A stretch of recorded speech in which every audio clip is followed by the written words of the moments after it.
Battalion, जवान, सैनिक, सेना, यह शब्द सुनते ही आम नागरिक अपने आप को सुरक्षित महसूस करने लगता है। जवान जो देश के लिए हर परिस्थितियों में, हर मौसम में अपनी जान जोखिम में डालकर लड़ने के लिए तैयार रहता है। हम बात करने जा रहे हैं भारत माता के उन वीर सपूतों की जो दिन रात की परवाह न करके अपना एक लक्ष्य बनाकर चलते हैं, भारत माँ और आम जनता के रक्षा की। हम बात कर रहे हैं मध्य प्रदेश की राजधानी भोपाल से लगभग 450 किलोमीटर दूर स्थित बालाघाट जिले के कनकी में स्थापित 36वीं बटालियन और वहाँ के जवानों की। बालाघाट जिला आंतरिक सुरक्षा की दृष्टि से और भी महत्वपूर्ण हो जाता है।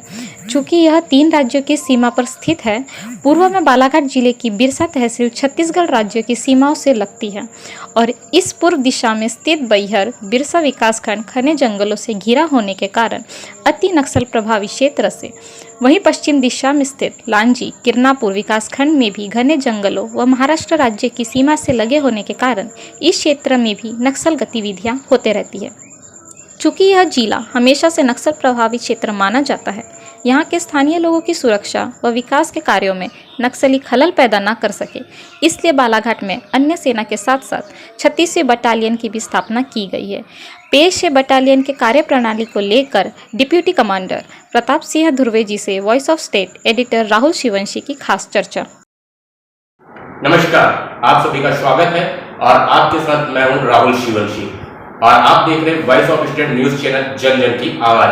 आज हमारे साथ हमारे खास मेहमान हैं deputy commandant Shri Dhruve sir ji और हम ध्रुवे सर जी से जानेंगे 36वीं बटालियन की कार्य पद्धति और 36वीं बटालियन का क्या रोल है देश की और सिविल्स की सुरक्षा में। हम ध्रुवे सर से चर्चा करें इससे पहले मैं आपको बता दूं कि 36वीं बटालियन की बालाघाट में स्थापना 23 मार्च 2017 को की गई थी। अब हम Shri Dhruve sir deputy commandant ji से विस्तार से चर्चा करेंगे 36वीं बटालियन के बारे में। नमस्कार सर। जैसे कि आप काफ़ी समय से यहाँ पे पदस्थ हैं और आप काफ़ी सीनियर भी हैं, आप कई जगहों में पुलिस सर्विस में रहे हैं। मैं आपसे जानना चाहूँगा कि जो ये अपनी 36वीं बटालियन है, इसका उद्देश्य क्या है और यह किस तरीके से कार्य करती है? इसका बेसिक उद्देश्य है कि गवर्नमेंट ऑफ इंडिया, भारत सरकार द्वारा नई दिल्ली द्वारा दिनांक 18/2/2014 को विशेष भारत रक्षित वाहिनी 36 वाहिनी की गठन की प्रशासनिक स्वीकृति प्राप्त हुई। 2017 में इसमें नया रिक्रूटमेंट हुआ और ये वैनगंगा नदी के किनारे बालाघाट से 6 किलोमीटर दूर लालबरा रोड में स्थित है। और इस बटालियन का जो मुख्य उद्देश्य नक्सली उन्मूलन के लिए हुआ है। यह मध्य प्रदेश में 22वां इस बटालियन का 22वां स्थान है।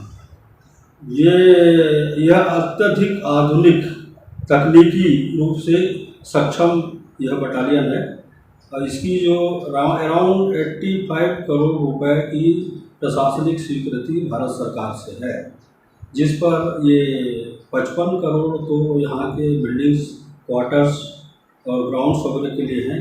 इस बटालियन में एक हेडक्वार्टर कंपनी, 2 इंजीनियरिंग कंपनी के अलावा 5 कंपनी बनाए गए हैं सुरक्षा कंपनी, जो मंडला, डिंडोरी और बालाघाट में तैनात हैं।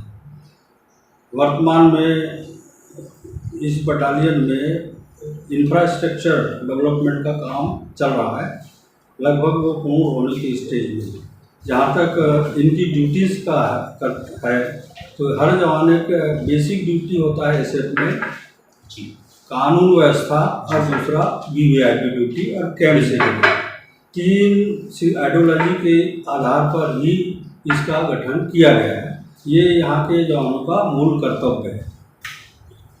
जैसा कि 36वीं बटालियन के जवानों का काम देश की सुरक्षा, वीआईपी इसकी ड्यूटी है, तो इसके साथ साथ और कहाँ पे 36वीं बटालियन के जवानों की तैनाती या किन किन मोर्चों पे और की जा सकती है? हर बॉर्डर वगैरह में भी आपातकाल की स्थिति में इन्हें तैनात किया जा सकता है सर? इसका उद्देश्य SIR भी है। इसका मतलब है 2 कंपनी जो इंजीनियरिंग है उसको भारत में कहीं भी डिप्लॉय किया जा सकता है। जी बिल्कुल। जैसे 36वीं बटालियन की अपन बात करें तो इसके जो जवान हैं, जवानों की ट्रेनिंग क्या होती है, विशेष कैसे होती है और क्या ट्रेनिंग में क्या खास होता है सर? चूँकि ये सभी एसएफ के जवान हैं, इनके जो ट्रेनिंग सेंटर जबलपुर, छिंदवाड़ा और मध्य प्रदेश में 4-5 ट्रेनिंग इंस्टीट्यूट है, वहाँ इनकी बेसिक ट्रेनिंग होती है। उसके बाद उनको हम अपने बटालियन में आने के बाद इनकी पोस्टिंग ग्रामीण क्षेत्रों में या जहाँ भी इनकी चेक पोस्ट है वहाँ हम करते हैं। वहीं ये जो कैंप सिक्योरिटी और कानून व्यवस्था की ड्यूटी करते रहते हैं। एक डीजीपी रिजर्व कंपनी के नाम से हर बटालियन में बनाई जाती है, जिसका मुख्य उद्देश्य मध्य प्रदेश में या आउट ऑफ स्टेट इलेक्शंस जहाँ भी ड्यूटी है उसको डिप्लॉय किया जाता है। बिल्कुल सर, जैसा कि अभी अभी आपने बताया इनकी ट्रेनिंग के बारे में, हम आगे और आपसे चर्चा में जानना चाहेंगे कि जब जंगल्स में या सर्चिंग के दौरान जो हमारे जवान होते हैं उनको किन दिक्कतों का सामना करना पड़ता है? दिक्कत का सामना तो जंगल में होता ही है, क्योंकि मैं 2009 से देख रहा हूँ इस बालाघाट ज़िले में ये नए हर फॉरेस्ट एरिया में ये कैंप बनाए गए थे, जिसका हम 2009 में जब मैं डीएसपी के पद पे था तो उसका सुपरविजन करने जाता था जी। आज उन्हीं कैंपों में भारत सरकार की जो सेंट्रल पुलिस ऑर्गेनाइजेशन निवास करती है, ऑफ कोर्स निवास करती है और हमारे कैंप के जवान भी निवास करते हैं, तो लगभग इकोनॉमी अच्छी व्यवस्था है, ज़्यादा कोई समस्या नहीं है। बिल्कुल, आप इस समय देख रहे थे हमारे साथ deputy commandant Shri Dhruve sir ji थे और हम अब आगे और भी जानेंगे सीआरपीएफ 36वीं बटालियन के बारे में हम आगे चर्चा करेंगे अन्य अधिकारियों से। गुड आफ्टरनून, मेरा नाम है पीहू गुनेश्वर और मैं आज मौजूद हूँ बालाघाट जिला के कंकी शहर में, जहाँ हम खड़े हैं अभी 36वीं बटालियन के साथ। आप कभी बालाघाट के नक्सल एरिया में कभी आपकी तैनाती हुई, आपका एक्सपीरियंस? पूरी ड्यूटी तकरीबन तिकोना, पाथरी, डावरी, मछोड़दा, सोनगुड्डा, अधिकतर नौकरी बालाघाट में रही है।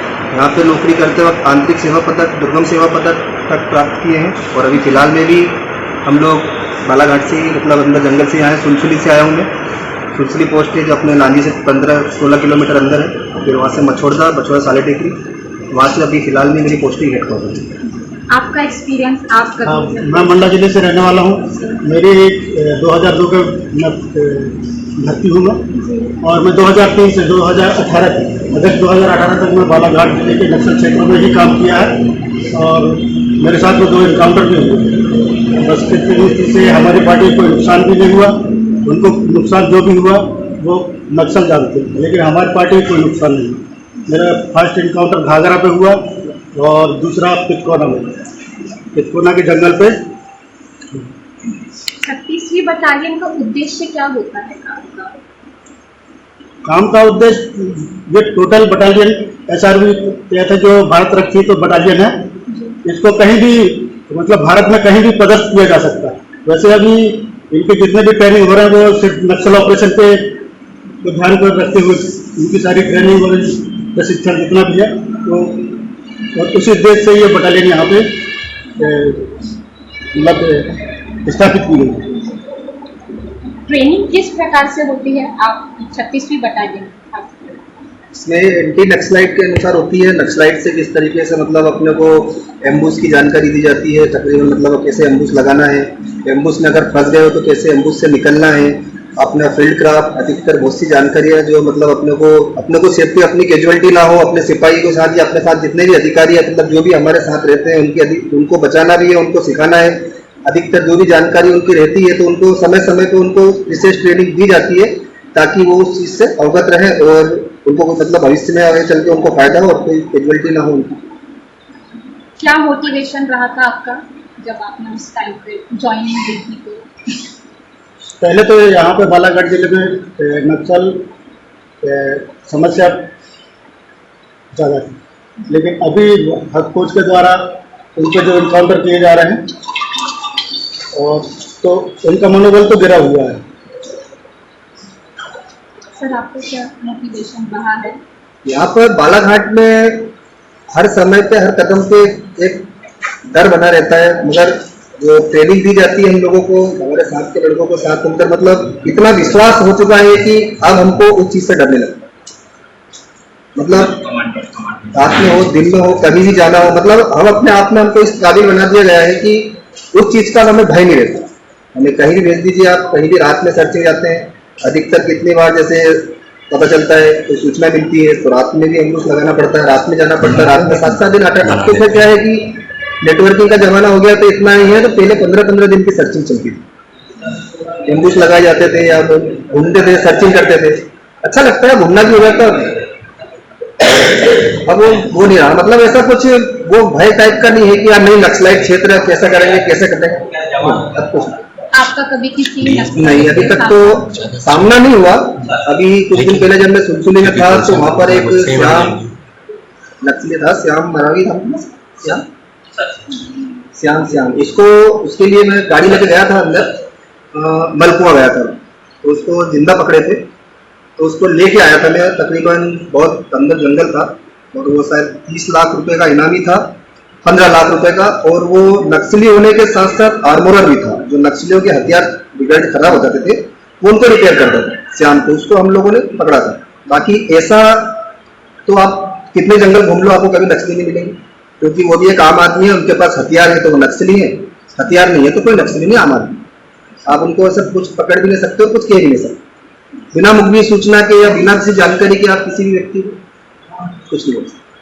तो आप दोनों को, आपको कैसा लगता है इस पद पर है आप देश की सेवा कर रहे हैं?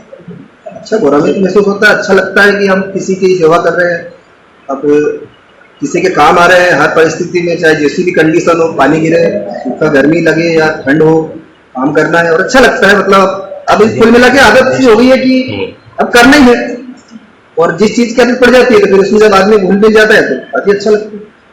देश के युवा के लिए आप क्या कहना चाहेंगे, क्या संदेश देना चाहिए? देश के युवाओं के लिए तो मेरा एक ही संदेश है कि अच्छी मेहनत करें, अच्छा काम करें और देश के हित के बारे में सोचें, क्योंकि देश है तो सब कुछ है, और देश नहीं है तो फिर बहुत सी चीजें हैं आपके सामने बोलने की। तो इस तरीके का एक्सपीरियंस 36वीं बटालियन का हमने आज आपके लिए रिकॉर्ड किया है। ये है दोनों हमारे ऑफिसर्स, तो इसके लिए थैंक यू।